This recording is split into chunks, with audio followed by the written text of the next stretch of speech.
جب آپ دیکھیں گے تو آپ کو یہ علامت کہاں نظر آئے گی؟ آئیے وہ دکھاتے ہیں. جی یہ علامت آپ کو یوں نظر آئے گی. ایک بار پھر سمجھ لیجئے، یہ وقف مرخص ہے کہ علامتیں یہاں ملا کر پڑھنا چاہیے، لیکن اگر کوئی تھک کر ٹھہر جائے تو رخصت ہے. معلوم رہے کہ صاد پر ملا کر پڑھنا زا کی نسبت زیادہ ترجیح رکھتا ہے کہ یہاں پر ملا کر پڑھنا چاہیے. اللہ تعالی عمل کرنے کی توفیق عطا فرمائے. صلو علی الحبیب صلی اللہ تعالی علی محمد. جی کال چلائیے. السلام علیکم. وعلیکم السلام ورحمۃ اللہ وبرکاتہ. عمران بھائی، آپ نے کل بھی اپنے پروگرام میں یہ بتایا تھا کہ قرآن پاک جو ہے وہ صحیح انداز سے صحیح طور پر جو ہے وہ پڑھیں. تو اب جس کی عمریں زیادہ ہو گئیں، کوئی جوان ہو گیا، کوئی بوڑھا ہو گیا، شرم آتی ہے قاری صاحب کے پاس جاتے ہیں تو، یا پھر گھروں میں جو لیڈیز ہوتی ہیں، خواتین جو ہوتی ہیں، تو وہ کس طرح پھر جو ہے وہ اس طرح اپنا قرآن پاک پڑھیں؟ اس کا بھی کوئی حل دے دیں پھر. السلام علیکم. وعلیکم السلام ورحمۃ اللہ وبرکاتہ. دیکھیے قرآن کریم یہ ایک علم ہے، سیکھنا چاہیے، اور علم سیکھنے کے لیے کوئی عمر کی قید نہیں ہوتی. سب سے پہلی بات تو یہ کہ آپ کو ایک عمر میں اس کا احساس ہو جانا کہ مجھے قرآن درست سیکھنا چاہیے، یہ خود ہی ایک بہت ہی خوش آئند بات ہے کہ آپ کی عمر اگر 25 سال، 30 سال، 35 سال، 40 سال، 60 سال، 70 سال تک ہے، خواہ اسلامی بھائی یا اسلامی بہن، دونوں کے لیے میں عرض کر رہا ہوں. آپ کو اول تو یہ اگر احساس بھی ہو جاتا ہے نا کہ یار میرا قرآن پاک درست نہیں ہے اور مجھے درست کرنا چاہیے، یہ ہوا پہلا احساس. یہ فیلنگ آپ کی جو پیدا ہو رہی ہے، یہ فیلنگ بہت اچھی ہے. یہ فرسٹ اسٹیپ ہے جو آپ نے رکھ لیا. یہ پہلا زینہ تو جو آپ چڑھ گئے. اب دوسرے زینے پر پاؤں رکھتے ہوئے تھوڑا سا آپ کو گھبراہٹ یا شرم آ رہی ہے کہ یار میری عمر بڑی ہو گئی ہے، میں کیسے سیکھوں، یا گھر کی اسلامی بہنیں ہیں کہ ہم کیسے سیکھیں. دیکھیے آپ اگر سیکھنے کا ذہن بنا لینا تو پھر سیکھنا انشاءاللہ تعالی آسانی کی طرف لے کے چلے گا. مثال کے طور پر جیسے دعوت اسلامی کا شعبہ ہے مدرسۃ المدینہ آن لائن، آپ اس میں چاہیں تو داخلے کے لیے اپلائی کریں تو وہ آن لائن نیٹ کے ذریعے سکھاتے ہیں. اب ہر کسی کو نہ یہاں داخلہ مل سکتا ہے، نہ ہر کوئی نیٹ کے ذریعے سیکھنے کی پوزیشن میں آ سکتا ہے. مدرسۃ المدینہ بالغات یہ دعوت اسلامی کے مدارس ملک و بیرون ملک قائم کیے جاتے ہیں، جہاں الحمدللہ ہمارے اسلامی بہنوں کو، اور مدرسۃ المدینہ بالغان یہ ہماری مساجد وغیرہ میں قائم کیے جاتے ہیں، جہاں اسلامی بھائیوں کو قرآن پاک درست پڑھنا سکھاتے ہیں. اب دیکھیں آپ اسکول کالج پڑھنے کے لیے بھی تو گھر سے باہر ہی گئے تھے نا، ٹیوشن تو گھنٹوں کے بعد کو سر پڑھانے کے لیے آتے تھے. تو آج بھی لوگ کسی نہ کسی چیز میں جیسے ابھی مدنی چینل میں جیسے میں نے دیکھا ہے کہ مدنی چینل میں بھی کئی مجھے سے اسلامی بھائی ملتے ہیں جو مختلف کورسز کر رہے ہوتے ہیں. میڈیا کورسز آج کل بہت سنا چل رہے ہوتے ہیں، تو جناب میں یہ کورس کر آ رہا ہوں، تو وہ بھی 3-4 مہینے کا کورس کر آ جاتے ہیں. ایون کہ آپ نے ڈاکٹرز دیکھے ہوں گے، ڈاکٹرز بھی کورسز کرتے ہیں. تو اس میں میری مدنی التجا آپ سے ہے کہ اس میں شرمائی نہیں. شرم اس بات کی ہونی چاہیے کہ کل بروز قیامت اللہ تبارک و تعالیٰ کے حضور میں کیا جواب دوں گا. اگر مجھے قرآن پڑھنے نہ آیا، میں اسی طرح بغیر قرآن پڑھے، درست قرآن پڑھے اگر قبر میں اتر گیا اور مجھ سے سوال کیا گیا تو کیا ہوگا. دیکھیے قرآن کریم اپنے تلاوت کرنے والے کی شفاعت کرتا ہے. اب ہمیں تلاوت ہی نہ آئے، اور آئے تو غلط ہے. بہت سے قرآن پڑھنے والے ایسے جن پہ قرآن خود لعنت کرتا ہے. تو یہ جو درست قرآن نہیں پڑھتے اور غلطیاں کرتے ہیں، بڑی بڑی غلطیاں کر جاتے ہیں، ان سب کو ڈرنا چاہیے. اللہ تعالیٰ کا کلام ہے، ہمارے رب کا کلام ہے، جس زبان میں نازل ہوا، جس طرح اس کو پڑھنا، یہ میں ساری وضاحت شروع میں کر چکا ہوں کہ رکنے کا، غنہ کا، ملانے کا، اظہار کرنے کے سارے قواعد ہیں، یہ سیکھیں. الحمدللہ ہمارے یہاں فرض علوم کورس کے جو درجے شروع ہوئے تھے عالمی مدنی مرکز فیضان مدینہ میں، یہاں براہ راست قرآن پاک کا یہاں درجہ لگایا جاتا تھا. صبح تقریباً 9 ساڑھے 9 بجے مدنی چینل پر براہ راست دکھاتے تھے. اب جن خوش نصیبوں نے وہاں سے براہ راست لیا ہو تو مدینہ ورنہ دیکھیں ذرائع موجود ہیں. ایسا نہیں کہ ذرائع موجود نہیں ہیں, یا کسی اور اچھے سنی قاری سے آپ قرآن پاک درست کروا لیں.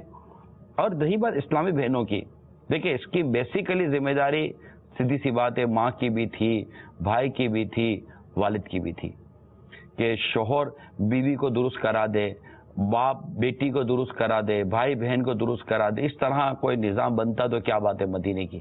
جی دوسری کال چلائیے. السلام علیکم ورحمۃ اللہ وبرکاتہ. وعلیکم السلام ورحمۃ اللہ وبرکاتہ.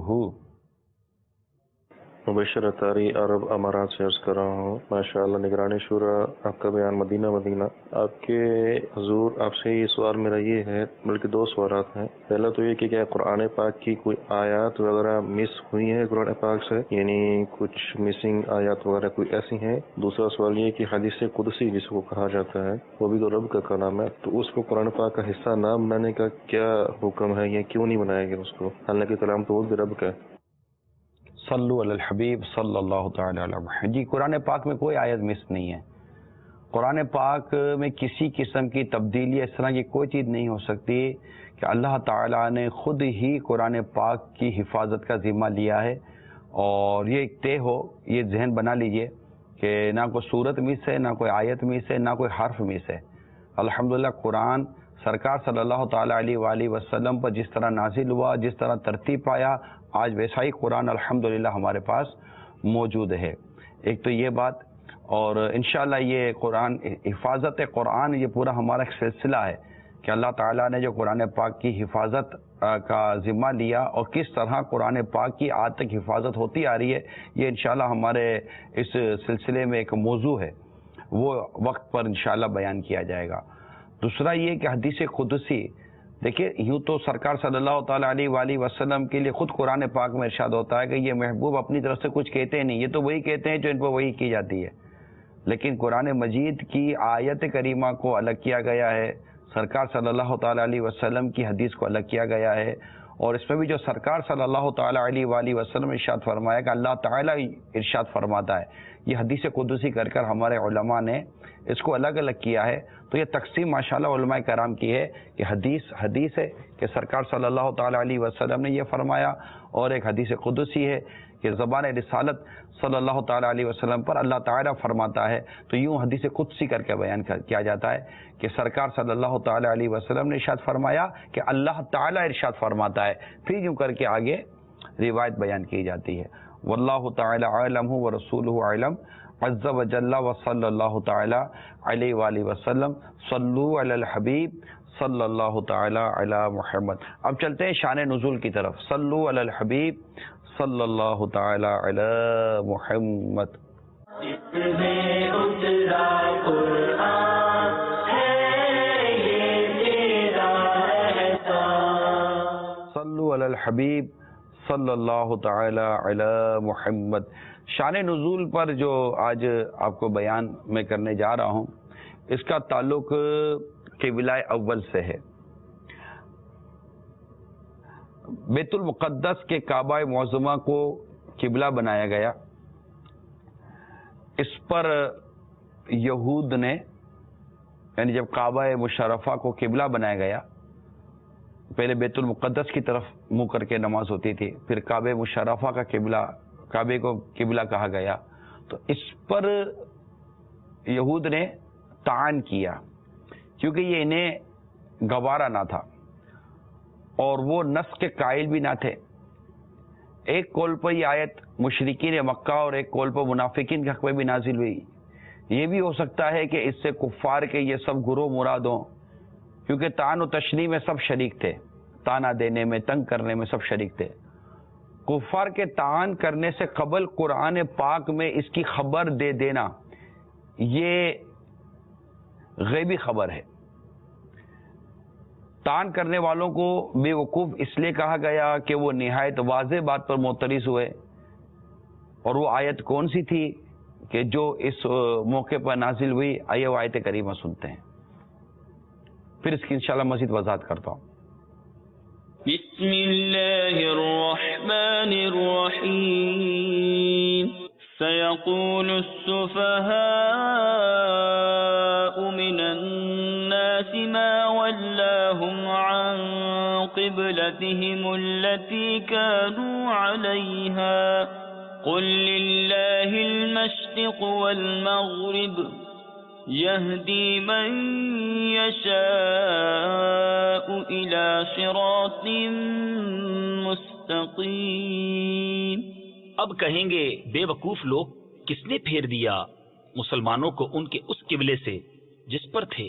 تم فرما دو کہ پورب پچھم یعنی مشرق و مغرب سب اللہ ہی کا ہے، جسے چاہے سیدھی راہ چلاتا ہے۔ خوبصورت انداز سے اللہ تبارک و تعالیٰ نے ارشاد فرمایا، یہ ایک غیبی خبر تھی قرآن پاک کی، کہ جب یہ قبلے کی تبدیلی کا جو واقعہ ہوا، اس وقت قرآن مجید نے خبر دی کہ یہ اعتراض کریں گے، اور انہوں نے اعتراض کیا کہ یہ کیا ہو گیا۔ اعتراض کیا کہ آپ کہیں گے بے وقوف لوگ، کس نے پھیر دیا مسلمان کو ان کے اس قبلے سے جس پر تھے؟ تم فرما دو کہ مشرق و مغرب سب اللہ ہی کا ہے، وہ جسے چاہتا ہے سیدھے راستے کی طرف ہدایت دیتا ہے۔ تو قرآن مجید نے بڑے واضح طور پر، یہ جو قرآن مجید کی جو آیت ہے، یہ دوسرا پارہ جو شروع ہو رہا ہے نا، وہ اسی سے شروع ہو رہا ہے۔ تو یہ آیت کریمہ کا یہ شان نزول تھا کہ یہ قبلے کی تبدیلی کے وقت یہ آیت کریمہ کا شان نزول بیان کیا جا رہا ہے۔ اس آیت کریمہ میں ایک بات یہ ہے کہ بیوقوف و جاہل لوگ قبلے کی تبدیلی پر اعتراض کریں گے، یہ کہا گیا۔ چنانچہ انہوں نے ایسا ہی کیا اور یہ واقعہ سچ ہوا اور انہوں نے اعتراض کیا۔ اب یہاں جو بیوقوف لوگ کہا گیا، اس کو تھوڑا سا سمجھیے گا اور ہمارے موجودہ حالات اور واقعات پر بھی تھوڑا سا جائزہ ہمیں اس عنوان کے تحت آج لینا ہے۔ بڑی توجہ چاہوں گا میں مدنی چینل کے جتنے بھی ناظرین اس وقت ہیں۔ دیکھیں، قبلے کی تبدیلی پر جو اعتراض ہوا وہ ان کو بیوقوف کہا گیا، کہ انہوں نے، یہ بیوقوف لوگ ہیں جنہوں نے یہ اعتراض کیا ہے کہ جناب یہ کیا ہو گیا کہ یہ قبلہ ان کا تبدیل ہو گیا۔ کیوں اعتراض ایسا تھا کہ سابقہ انبیاء کرام نے نبی آخری الزماں صلی اللہ تعالی علیہ وآلہ وسلم کی جو خصوصیات ہیں، ان میں جو آپ کا ایک لقب ہے، وہ لقب آپ کا بیان کیا گیا ہے ذوالقبلتین، دو قبلوں والے۔ یہ سرکار صلی اللہ تعالی علیہ وسلم کا لقب، یہ سابقہ جو پہلے جو انبیاء کرام تھے وہ یہ لقب بیان کرتے رہے کہ جو آخری نبی آئیں گے یہ دو قبلوں والے ہوں گے۔ اور ایسا ہی ہوا کہ سرکار صلی اللہ تعالی علیہ وآلہ وسلم پہلے بیت المقدس کی طرف منہ کر کے نماز پڑھتے تھے، اور اس کے بعد نماز کے دوران ہی حکم ہوا کہ اپنا چہرہ اس طرف پھیر دو، تو کعبے کی طرف چہرہ ہو گیا اور کعبہ ہمارا قبلہ بن گیا، اور آج تک الحمدللہ کعبہ ہی ہمارا قبلہ ہے۔ تو یہ تو اس بات کی صداقت تھی کہ جو دیگر انبیاء کرام علیہ السلام نے، جو پہلے انبیاء کرام تھے، انہوں نے کی تھی، تو ان پر جو ایمان لاتے تھے، ان کی جو قومیں تھیں، ان کو تو تسلیم کرنا چاہیے کہ جی یہ تو ہمارے نبی کی بات کی تصدیق ہو رہی ہے کہ ہمارے نبی نے ایک فرمایا تھا کہ آخری نبی جو آئیں گے وہ دو قبلوں والے ہوں گے، اور یہ دو قبلوں والے ہوئے۔ یہ تو ان کی صداقت، ان کی جو قول تھا، اس پر یہ دلیل کے طور پر تھا۔ تو لہذا ان کو بیوقوف کہا گیا، یہ بیوقوف لوگ ہیں، ان کو یہ پتہ ہی نہیں ہے کہ یہ ایسا ہوتا ہے۔ دوسرا یہ کہ یہ جیسے کوئی آج کل جو دور ہوتا ہے نا، اس پر ہم تھوڑا سا غور کرتے ہیں کہ اس آیت میں بیت المقدس کے بعد خانہ کعبہ کو قبلہ بنائے جانے پر جو اعتراض کرنے والوں کو بیوقوف کہا گیا، تو اس سے ایک بات پتہ چلے گی۔ وہ پتہ یہ ہے کہ اس سے یہ بات پتہ چلتی ہے کہ جو شخص دینی مسائل کی حکمتیں نہ سمجھ سکیں اور ان پر بیجا اعتراض کرے، وہ بھی احمق و بے وقوف ہے۔ اگرچہ دنیاوی کاموں میں وہ کتنا ہی منجاوا ہوتے ہیں، بعض اوقات بڑے بڑے مطلب کہ وہ نامور قسم کے لوگ ہوتے ہیں، مگر مشہور بھی ہوتے ہیں، ان کی واہ واہ بھی ہوتی ہے، چار آدمی میں ان کی بہت کہیں سنی جاتی ہے، پروفیشنل ہوتے ہیں، لیکن بولنا بھی آتا ہے ان کو، لیکن بس یہ قرآن پاک میں یا شریعت یا دین کی بہت واضح احکام اور بہت واضح حکمتیں ہوتی ہیں جن پر یہ اعتراض کر گزرتے ہیں اور طرح طرح کی یہ باتیں کرتے ہیں. تو کبھی آپ کو اس پہ شراب پر کوئی کہتا ملے گا, تو کبھی کو سود پر کہتا کوئی ملے گا, تو کبھی کو پردے کے بارے میں بات کر رہا ہوگا, تو کبھی کو حیا کے بارے میں بات کر رہا ہوگا, کبھی کو اسلامی نظام کے بارے میں بات کر رہا ہوگا, تو کبھی کوئی وراثت کے بارے میں بات کرے گا, تو کبھی کو حدود اسلام کے بارے میں بھی یہ بات کریں گے. اس طرح کے اعتراضات کرتے رہیں گے. تھوڑا ہی عرصے پہلے میں نے ایک مضمون دیکھا تھا کہ جناب ہمارے ملک میں شراب کے معاملے میں جناب رعایتیں دینے کی باتیں ہو رہی تھی. اب بتائیے, اب شراب جس کو شریعت نے اسلام نے حرام قرار دے دیا, اس میں کوئی رعایت لانے کی بات کرے اور پھر اس کو مغربی دنیا سے ملائے, تو جو قرآن اور حدیث کے ارشادات ہیں, جو اسلام اور شریعت کی باتیں ہیں, اس کو تسلیم کرے نا. ہم بعض اوقات ایسے ممالک کی مثالیں لے کر آتے ہیں جن ملکوں نے بعض چیزوں کو عام کر کے خود اپنا ہی بیڑا غرق کیا ہے اور آج وہ ان چیزوں کو قابو نہیں کر پا رہے. کوئی بے پردگی کے حوالے سے اکساتا ہے, پردے کے پر اعتراض کرتا ہے, تو جناب سود پر بات کرو تو جناب کسی کی سمجھ میں نہیں آتا کہ ان کو کیا پتا. بھائی بات یہ ہے کہ اگر کوئی مذہبی شخص آپ کو کوئی بات کر رہا ہے, اس میں قرآن مجید کی آیت بیان کر رہا ہے, اس میں آپ کو حدیث بیان کر رہا ہے, اس میں حکمتیں بیان کر رہا ہے, 1400 برس تک جو علماء حق جو تفسیر بیان کرتے آ رہے ہیں, جو حدیث کی شرح بیان کرتے ہوئے آ رہے ہیں, ایک شخص آپ کو واضح طور پر اس کے بارے میں ارشادات بیان کر رہا ہے اور آپ آج 4 کتابیں پڑھ کر بولو کہ نہیں یار ہماری سمجھ میں نہیں آتا, تو یہ درست نہیں ہے. ایسوں کو اس آیت کریمہ سے سبق حاصل کرنا چاہیے. جو بیجا اعتراض کر رہے ہوتے بالکل بیجا اعتراض کی عادت نکال دیں. جو سود حرام ہے حرام ہے, شراب حرام ہے حرام ہے, پردے کے بارے میں جو احکامات سورہ نساء میں بھی ہیں, سورہ احزاب میں بھی ہیں, سورہ نور میں اللہ تبارک و تعالیٰ نے جو کچھ بیان کیا ہے, آپ قرآن پاک کو بغور پڑھے تو صحیح. اصل میں ایک طبقہ وہ ہے جس نے قرآن پڑھا ہی نہیں ہے صحیح معنوں میں, پتہ نہیں کہاں سے بیٹھ کر ان کو کس نے کوئی سی باتیں سمجھا دی ہیں, سکھا دی ہیں. ارے خدا کے بندو, قرآن کھول کے پڑھ تو لو ایک مرتبہ, دیکھ تو لو کہ آپ کا رب کیا فرما رہا ہے. انشاءاللہ تعالیٰ آپ کے دل و دماغ کے دریچے کھلیں گے اور آپ بھی قرآن کریم کو ہاتھ میں لے کر آنکھوں سے لگائیں گے, منہ سے چوبیں گے اور کہیں گے میرے رب کا کلام, میرے رب کا کلام, میرے رب کا کلام. اب پڑھے تو صحیح قرآن مجید کو. کسی کی سن کر اعتراض کرنے کے بجائے اللہ تبارک و تعالیٰ نے جو کلام پاک میں جو ہمیں بیان کیا ہے اس پر ہمیں ایمان لانا ہے, ہمیں اس کو ماننا ہے. حدیث پاک بھی جائے اس کو ماننا ہے. کوئی نظام وراثت پر بات کرتا ہے کہ یہ ایسا کیوں ایسا کیوں ایسا, کوئی اسلامی نظام پر بات کرتا ہے ایسا کیوں ایسا کیوں ایسا, وہ حدود اسلام پر بات کرتے ہیں اور ان تمام تر باتوں کو یہ کہتے ہیں کہ آج جو مسلمان ترقی نہیں کر رہے وہ ان وجوہات سے کر رہے. نہیں, آپ کی غلط فہمی ہے, معذرت کے ساتھ برا مت مانیے گا, آپ کی غلط فہمی ہے. اسلام مسلمان جو آج کی دنیا میں ترقی نہیں کر رہے, اس کی وجہ قرآن اور حدیث پر عمل نہ کرنا ہے. کیونکہ جس قوموں کو ہم فالو کر رہے ہوتے ہیں وہ قومیں تنزلی کا شکار ہیں. آپ صرف ان کی تھوڑی بہت اکنامکس دیکھ رہے ہیں, ان کی اکنامکس میں بھی پیچھے بہت ساری چیزیں چھپی ہوئی ہیں. جو سرمایہ دارانہ نظام بنا ہوا ہے, کبھی اس کا پوسٹ مارٹم کرے تو پتہ چلے آخر کیا وجہ ہے کہ غریب غریب اور امیر امیر ہوتا چلا جا رہا ہے.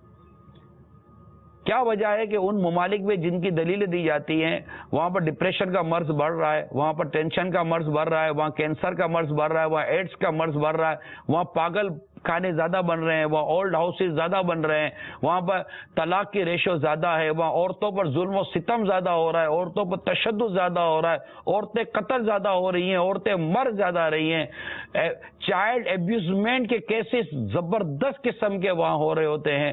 لیکن چونکہ ہر جگہ کا میڈیا ایسا نہیں ہے کہ ان کے ملک کے سارے معاملات کو کھول کر بیان کر رہا ہوتا ہے, لیکن جو ریسرچز پڑھی گئی ہیں وہ دیکھ لیجئے. دنیا میں جو کرپشن میں جو کرائم میں مبتلا ملک ہیں, جو ٹاپ 10 ہیں, ان میں ایک ملک بھی آپ کو اسلامی نہیں ملے گا. آپ چیک کر لیجئے. تو اصل جو ہماری جو تنزلی ہے, ہمارا جو زوال ہے اور ہم جو ترقی نہیں کر پا رہے, اس کی وجہ ہمارے دین سے دوری ہے, اسلام سے دوری ہے, اور اس طرح کی اپنی عقل کو دخل دینا ہے۔ اللہ تبارک و تعالی ہم سب کو اسلام و دین پر پراپر صحیح معنی میں عمل کرنے کی توفیق عطا فرمائے۔ اچھا، اب یہ جو قرآن مجید کی جو آپ نے آیت کریمہ جو اس وقت سنی، اس کے متعلق مزید کچھ عرض کر دوں کہ ان مسلمانوں کو ان کے اس قبلے سے کس نے پھیر دیا جس پر یہ پہلے تھے؟ یہ اعتراض کیا ان غیر مسلموں نے۔ تو یاد رکھیے قبلہ اس جہت کو کہتے ہیں جس کی طرف انسان منہ کرتا ہے، اور چونکہ مسلمانوں کو خانہ کعبہ کی طرف منہ کر کے نماز ادا کرنے کا حکم دیا گیا ہے، اس لیے خانہ کعبہ مسلمانوں کا قبلہ ہے۔ اب یہاں پر ایک تھوڑا سا تاریخی پس منظر بیان کر دوں کہ یہ بات ہماری نالج میں رہے کہ حضرت آدم علیہ السلام سے لے کر حضرت موسیٰ علیہ السلام تک کعبہ ہی قبلہ رہا۔ پھر حضرت موسیٰ علیہ السلام سے لے کر حضرت عیسیٰ علیہ السلام تک بیت المقدس قبلہ رہا، اور مسلمان بھی مدینہ منورہ میں آنے کے بعد تقریباً 16 یا 17 ماہ تک بیت المقدس کی طرف منہ کر کے نماز پڑھتے رہے۔ اس کے بعد نماز ظہر کی ادائیگی کے دوران مسجد قبلتین میں قبلے کی تبدیلی کا واقعہ ہوا۔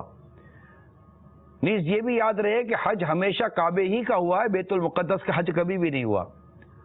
اور پھر جو یہ فرمایا تم فرما دو مشرق و مغرب سب اللہ ہی کا ہے، یہاں پر بڑی خوبصورت جواب دیا جا رہا ہے۔ اعتراض کا جواب دیکھیے، جواب یہ ہے کہ قبلے پر اعتراض کرنے والے تمام لوگوں کو ایک ہی جواب دیا کہ انہیں کہہ دو مشرق و مغرب سب اللہ تعالیٰ کا ہے، اسے اختیار ہے جسے چاہے قبلہ بنائے۔ کسی کو اعتراض کی کیا کسی کو اعتراض کرنے کا کیا حق ہے؟ بندے کا کام فرما برداری کرنا ہے۔ گویا فرمایا کہ حبیب صلی اللہ تعالی علیہ وسلم آپ فرما دو ہم مشرق و مغرب کے پجاری نہیں کہ سمتوں پر اڑے رہیں، بلکہ ہم تو اپنے رب کی عبادت کرنے والے ہیں، وہ جدھر منہ کرنے کا حکم عطا فرمائے گا ہم ادھر اپنا منہ کر کے نماز پڑھتے ہیں اور پڑھتے رہیں گے۔ دیکھیے کتنی خوبصورت بات ہوئی۔ اعتراض، اس کا جواب اور اس کے دلائل، یہ ہے قرآن کریم، یہ ہے میرے رب کا کلام۔ ایک اعتراض پر کتنا واضح جواب دیا۔ اس پر تو بہت ساری آیتیں ہیں، لیکن چلیں آج آپ کی دلچسپی بھی انشاءاللہ بڑھ جائے گی۔ آپ کو مسجد قبلتین کی زیارت کراتے ہیں، اور ایک بہت خوبصورت سا مدنی گلدستہ ہے، یعنی وہ مسجد ہے جہاں پر قرآن کریم کی وہ آیت کریمہ نازل ہوئی کہ اپنا چہرہ پھیر دو مسجد الحرام کی طرف، اور انشاءاللہ آپ کو آیت کریمہ بھی دکھائی جائے گی، سنائی بھی جائے گی، اور مسجد قبلتین کی زیارت بھی کروائی جائے گی۔ آئیے دیکھتے ہیں۔ اعوذ باللہ من الشیطان الرجیم، بسم اللہ الرحمن الرحیم، قد نرى تقلب وجهك في السماء فلنولينك قبلة ترضاها فول وجهك شطر المسجد الحرام وحيث ما كنتم فولوا وجوهكم شطره وَإِنَّ الَّذِينَ أُوتُوا الْكِتَابَ لَيَعْلَمُونَ أَنَّهُ الْحَقُّ مِنْ رَبِّهِمْ وَمَا اللَّهُ بِغَافِلٍ عَمَّا يَعْمَلُونَ۔ ہم دیکھ رہے ہیں بار بار تمہارا آسمان کی طرف منہ کرنا، تو ضرور ہم پھیر دیں گے اس قبلے کی طرف جس میں تمہاری خوشی ہے۔ ابھی اپنا منہ پھیر دو مسجد حرام کی طرف، اور اے مسلمانوں تم جہاں کہیں ہو اپنا منہ اسی کی طرف کرو، اور وہ جنہیں کتاب ملی ہے ضرور جانتے ہیں کہ یہ ان کے رب کی طرف سے حق ہے، اور اللہ ان کے کوتکوں یعنی برے اعمال سے بے خبر نہیں۔ مدنی چینل کے ناظرین، اس وقت ہم مسجد قبلتین میں موجود ہیں۔ میرے آقا علیہ الصلوۃ والسلام یہاں تشریف لائے، اور یہی وہ جگہ ہے جہاں تحویل قبلہ کی آیت نازل ہوئی، اور یہی تحویل قبلہ کا حکم ہوا۔ نبی پاک علیہ الصلوۃ والسلام نے ظہر کی نماز یہاں ادا فرمائی، ابھی 2 رکعت ہی ادا فرمائی تھی کہ بیت المقدس سے قبلے کی طرف یعنی کعبہ مشرفہ کی طرف رخ کرنے کا حکم ملا۔ اس مسجد کو میرے پیارے اور محترم اسلامی بھائیوں مسجد بنو سلیم بھی کہا جاتا ہے، کیونکہ یہیں پر ہی قریب ہی بنو سلیم کا قبیلہ آباد تھا، اور یہ کیا پیارا واقعہ تھا۔ کفار مکہ نبی پاک علیہ السلام کو یہ کہا کرتے کہ تمہارا دین ہم سے الگ ہے مگر قبلہ ایک ہی ہے، مسلمان بیت المقدس کی طرف ہی رخ کر کے نماز پڑھتے ہیں۔ میرے آقا بار بار آسمان کی طرف نظر اٹھاتے اور میرے رب عز و جل کی طرف اس گویا یہ تمنا ہوتی کہ کاش مسلمانوں کا قبلہ جو ہے وہ کعبہ مشرفہ ہو جائے، اور یہ حکم نازل ہوا اور 2 رکعات کے بعد قبلے کی طرف حکم ہو گیا اور مسلمانوں نے اپنا رخ کعبہ مشرفہ کی طرف کر دیا۔ اعلیٰ حضرت کا وہ شعر یاد آ رہا ہے، کیا خوبصورت شعر ہے، خدا کی رضا چاہتے ہیں دو عالم، خدا چاہتا ہے رضائے محمد۔ الحمدللہ اب رہتی دنیا کعبہ مشرفہ کی طرف رخ کر کے نماز پڑھتی ہے۔ وہ محراب بھی دیکھ لیجیے، آج بھی نشانی کے طور پہ بیت المقدس کی طرف نماز پڑھی گئی تھی۔ بڑی عشق کی بات ہے، دورانی نماز نبی پاک نے رخ چینج کیا۔ صحابہ کرام نے یہ نہ پوچھا کہ کیا ماجرا ہے، پیارے آقا نے رخ تبدیل کیا، سارے صحابہ جو جماعت میں شامل تھے سب نے رخ تبدیل کر دیا۔ بہرحال عشق کا بھی واقعہ اور نبی پاک کی رضا کس طرح یہاں پوری ہوئی، یہ واقعہ اسی مسجد میں پیش آیا ہے۔ اللہ تعالیٰ اس مسجد کی زیارت آپ سب کو بھی نصیب فرمائے اور ہم سب کو اس مسجد کی برکت نصیب فرمائے۔ صلی علی الحبیب صلی اللہ تعالی علی محمد۔ ماشاء اللہ، یہ مسجد قبلتین کا تھوڑا سا تعارف اور وہاں کی کچھ زیارت آپ نے کی۔ مجھے کالز کا کہا گیا، یا کچھ کالز لے لیتے ہیں۔ السلام علیکم ورحمۃ اللہ وبرکاتہ۔ وعلیکم السلام ورحمۃ اللہ وبرکاتہ۔ وادی حسین نام ہے میرا، کراچی سے بات کر رہا ہوں۔ ابھی حاجی صاحب کو ایک صاحب نے کال کی تھی کہ وہ ہمیں شرم آتی ہے قرآن سیکھتے، تو میں 72 سال کا عمر کا بندہ ہوں، تو میں بھی سیکھ رہا ہوں۔ اس میں شرم کی بات نہیں ہوتی ہے۔ اللہ تعالیٰ ہر ایک کو توفیق دے کہ وہ یہ قرآن پاک کو صحیح درستگی کے ساتھ پڑھنے کی اور سیکھنے کی اللہ تعالیٰ ہمت دے اور توفیق دے۔ السلام علیکم ورحمۃ اللہ وبرکاتہ۔ وعلیکم السلام ورحمۃ اللہ وبرکاتہ۔ ماشاء اللہ، اللہ تعالیٰ آپ کو اور جذبہ دے اور آپ کے لیے اس کے سیکھنے میں آسانی عطا فرمائے، اور ہمارے جوانوں کو آپ کی کال سے سبق حاصل کرنے کی توفیق عطا فرمائے۔ ایک اور کال چلائیے۔ السلام علیکم ورحمۃ اللہ وبرکاتہ۔ وعلیکم السلام ورحمۃ اللہ وبرکاتہ۔ انشاءاللہ میں نیت کرتا ہوں کہ میں خود بھی جو ہے قرآن شریف سیکھوں گا اور اپنے والدہ اپنے گھر والوں کو بھی سکھاؤں گا انشاءاللہ۔ ماشاء اللہ ماشاء اللہ، مرحبا، اللہ تعالیٰ آپ کو جزائے خیر دے۔ آپ کی ان کالوں سے ہماری ہمت بنتی ہے۔ جی ہاں، ایک بات کا احساس ہوتا ہے کہ یار لوگ سن بھی رہیں اور سمجھ بھی رہیں اور مان بھی رہیں، یہ بہت اچھی چیز ہوتی ہے۔ یعنی آپ کو تو ہم نے قرآن درست پڑھنے پر ہی ترغیب دلائی ہے نا، تو اللہ تعالیٰ کی کروڑ رحمت ہے کہ یہ چیزیں لوگ سنتے بھی ہیں اور مانتے بھی ہیں اور قبول بھی کر لیتے ہیں۔ اللہ آپ کو جزائے خیر عطا فرمائے، خوشی ہوئی۔ اللہ آپ کو بھی دنیا آخرت میں خوشیاں نصیب کرے۔ کال چلائیے۔ السلام علیکم ورحمۃ اللہ وبرکاتہ۔ وعلیکم السلام ورحمۃ اللہ وبرکاتہ۔ محمد شہزاد اطاری ضیاء کوٹ ہے کلام الہی میں شمس الضحیٰ، تیرے چہرہ نور فضا کی قسم۔ ماشاء اللہ، قرآن پڑھنا، قرآن پڑھانا، تم میں سب سے بہتر وہ ہے جو قرآن سیکھے اور سکھائے، حدیث پاک کا خلاصہ، اور تم میں سب سے بڑا عبادت گزار وہ ہے جو سب سے زیادہ تلاوت قرآن کرنے والا ہے۔ الحمدللہ عمران بھائی، مفتیان کرام کی آپ کے اس پروگرام کی ترغیب سے الحمدللہ قرآن پاک کی تلاوت شروع کر دی ہے۔ اللہ تعالیٰ صحیح پڑھنے، اس کو سمجھنے اور دوسروں کو بھی سیکھنے سکھانے کی توفیق عطا فرمائے۔ اللہ تبارک و تعالیٰ مدنی چینل کو رات پر دن 11ویں اور 12ویں کے صدقے ترقیاں عطا فرمائے۔ ماشاءاللہ قرآن سکھانے کا یہ سلسلہ کیا ہی بات ہے جناب، مختصر وقفے میں ہر کوئی سیکھ سکتا ہے، چھوٹا بڑا بوڑھا، مردوں میں عورتوں میں۔ اللہ تعالیٰ اس کی کوشش کو بھی قبول فرمائے اور اس کی برکتیں عطا فرمائے۔ ہے یہ امید رضا کو تیری رحمت سے شہا، نہ ہو زندانی یہ دوزخ تیرا بندہ ہو کر۔ دعا کی درخواست ہے۔ السلام علیکم ورحمۃ اللہ وبرکاتہ۔ وعلیکم السلام ورحمۃ اللہ وبرکاتہ۔ ماشاءاللہ آپ نے بہت حوصلہ افزائی کی اور اچھی اچھی نیتیں بھی آپ نے عطا فرمائی۔ اللہ تعالیٰ آپ کو اس کی بہتر جزا عطا فرمائے اور ہم سب کو قرآن پاک کی کامل محبت عطا فرمائے۔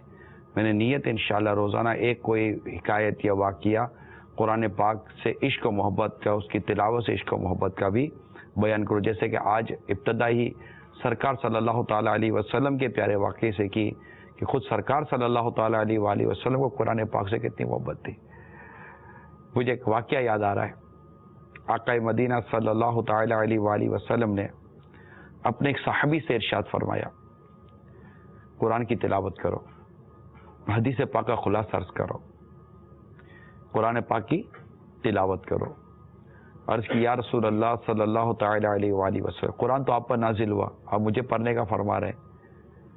ارشاد فرمایا محبوب کا کلام ہے، دوسرے کے منہ سے سننا اچھا لگتا ہے۔ ہائے ہائے، یعنی اپنے رب سے محبت دیکھیے کہ یہ میرے رب کا کلام ہے، اور میرے رب کا کلام میں کسی اور کے منہ سے سنوں مجھے زیادہ پسند آئے گا۔ کتنی پیاری بات ہے۔ ایسا بھی ہوا ہے، مجھے یاد آیا، میں نے پڑھی ہیں یہ روایتیں کہ سرکار صلی اللہ تعالیٰ علیہ وآلہ وسلم کے سامنے کوئی تلاوت ہوتی تو آقا صلی اللہ تعالیٰ علیہ وسلم بے حد رویا کرتے تھے۔ اتنا پیارا قرآن ہے، ہم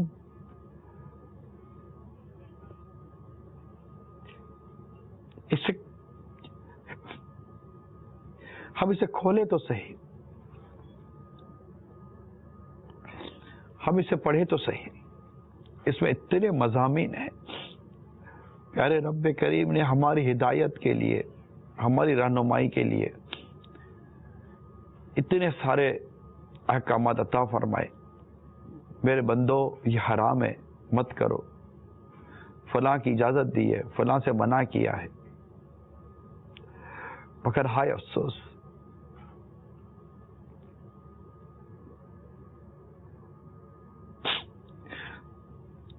ہم سے قرآن مجید کھولا بھی نہیں جاتا، کھول لیں تو پڑھا نہیں جاتا، پڑھ لیں تو سمجھا نہیں جاتا، اور اگر سمجھ بھی لیں عمل نہیں کر پاتے۔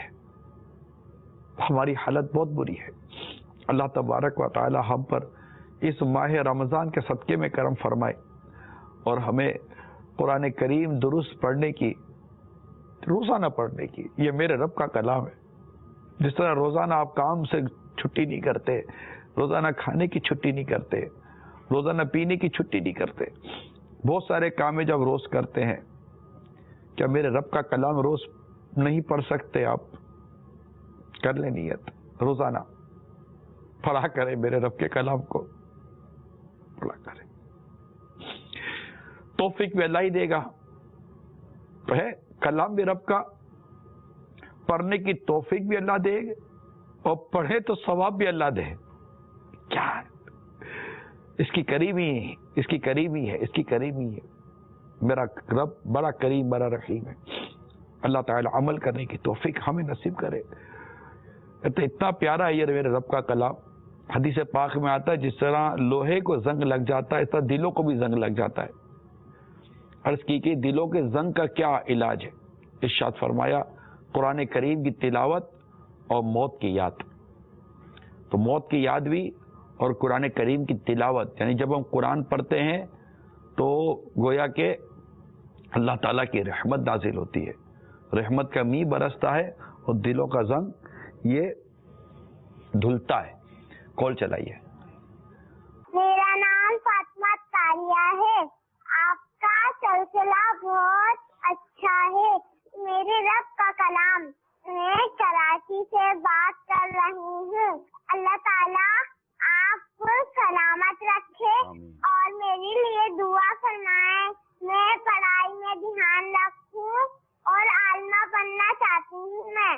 السلام علیکم ورحمۃ اللہ وبرکاتہ۔ وعلیکم السلام ورحمۃ اللہ وبرکاتہ۔ ماشاء اللہ، باب المدینہ کراچی سے فاطمہ اطاریہ، اللہ تعالیٰ کو تندرستی دے،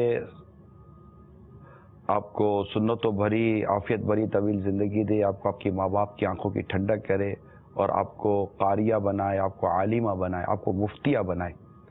اسلامی بہنوں کا عالمہ و مفتی بننا بھی بہت ضروری ہے، کیونکہ اسلامی بہنوں میں شرعی رہنمائی کے معاملات بڑے پیچیدہ ہیں۔ میری بڑی تمنا ہے کہ اسلامی بہنوں میں صحیح عالمہ اور مفتیہ ہو۔ حضرت ام المومنین عائشہ صدیقہ رضی اللہ تعالی عنہ یہ مفتیہ بھی تھی، مفتی تھی، لیکن ہو واقعی مفتی۔ اور جو ہمارے مدنی ماحول کی اسلامی بہنیں جو درس نظامی وغیرہ کرتی ہیں، ماشاءاللہ ایک تعداد درس نظامی کر چکی، ان کو چاہیے کہ اپنی قابلیت میں اضافہ کریں اور کچھ ایسا نظام بنائے دارالفت اہل سنت کے ذریعے کہ وہ اپنی علم کو اور ان تمام چیزوں کو اور بڑھائیں اور ایک ایسے اسٹیج پر آئیں کہ انہیں دارالفتہ اہل سنت کی طرف سے اگر اجازت ملے تاکہ وہ رہنمائی کر سکے امت کی. اسلامی بہنوں میں مسائل بہت زیادہ ہیں, بہت ایسے مسائل ہوتے ہیں جو شاید اسلامی بہنیں مردوں سے نہیں پوچھ پاتی, لیکن پوچھنا تو پڑے گا جب شرعی کام ہوں گے. گھر کے محرم کے ذریعے اپنے مسائل کی آگاہی ہونی چاہیے. صلو علی الحبیب صلی اللہ تعالی علی محمد. ہمارے سلسلے کا ایک اور مرحلہ ہوتا ہے اور وہ ہوتا ہے قرآن کریم کی پیش گوئیاں. آئیے سنتے ہیں قرآن کریم کی پیش گوئی.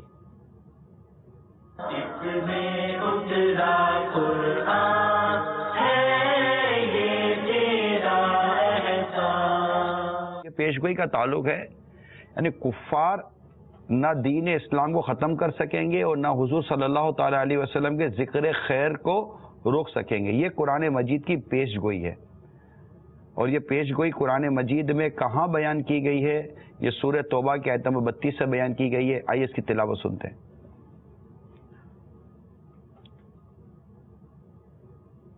اعوذ باللہ من الشیطان الرجیم بسم اللہ الرحمن الرحیم یریدون ان یطفئوا نور اللہ بافواہہم ویأبی اللہ الا ان یتم نورہ ولو کرہ الکافرون. چاہتے ہیں کہ اللہ کا نور اپنے منہ سے بجھا دیں اور اللہ نہ مانے گا مگر اپنے نور کا پورا کرنا پڑے, یعنی اگرچہ برا مانے کافر. اس آیت میں نور سے مراد دین اسلام یا سرکار دو عالم صلی اللہ تعالی علیہ وآلہ وسلم کی نبوت کے دلائل ہیں کہ جو یہ بیان ہوا نا کہ چاہتے ہیں کہ اللہ کا نور اپنے منہ سے بجھا دیں اور اللہ نہ مانے گا مگر اپنے نور کا پورا کرنا پڑے برا مانے کافر. تو اس آیت میں نور سے مراد دین اسلام یا سرکار مدینہ صلی اللہ تعالی علیہ وآلہ وسلم کی نبوت کے دلائل ہیں اور نور بجھانے سے مراد سرکار مدینہ صلی اللہ تعالی علیہ وسلم کا دین مٹانا ہے یا قرآن کو شائع نہ ہونے دینا یا حضور صلی اللہ تعالی علیہ وسلم کے ذکر کو روکنا اور حضور صلی اللہ تعالی علیہ وسلم کے فضائل سے چڑ جانا. تو فرما دیا کفار کی حرکتوں سے نہ دین ختم ہوگا, نہ اسلام کی شوکت میں کمی آئی اور نہ حضور صلی اللہ تعالی علیہ وسلم کی شان میں فرق آئے گا. حضور اکرم صلی اللہ تعالی علیہ وسلم کے زمانے میں بھی ایسا ہی ہوا اور آج تک ایسا ہی ہو رہا ہے کہ کفار کی تمام تر کوششوں کے باوجود, اتنی کوششیں ہوتی ہیں جس کی اگر میں بیان کرنے جاؤں تو شاید بہت بڑا سلسلہ ہو جائے گا, تمام تر کوششوں کے باوجود دین اسلام کو صفحہ ہستی سے مٹایا نہیں جا سکا اور میرے آقا صلی اللہ تعالی علیہ وسلم کے ذکر خیر کو روکا نہیں جا سکا. میرے آقا اعلیٰ حضرت امام اہل سنت نے کیا خوب ارشاد فرمایا, مٹ گئے مٹتے ہیں مٹ جائیں گے عادہ تیرے, نہ مٹا ہے نہ مٹے گا کبھی چرچا تیرا, تو گھٹائے کسی کے نہ گھٹائے نہ گھٹے, جب بڑھائے تجھے اللہ تعالی تیرا, ورفعنا لک ذکرک. تو ہم نے اے حبیب تمہارے لیے تمہارے ذکر کو بلند کر دیا. تو اللہ تعالی کا یہ کرم ہے کہ یہ آپ کے سامنے ہے قرآن مجید کی یہ پیش گوئی ہے اور الحمدللہ قرآن مجید کی پیش گوئی یہ اٹل ہے.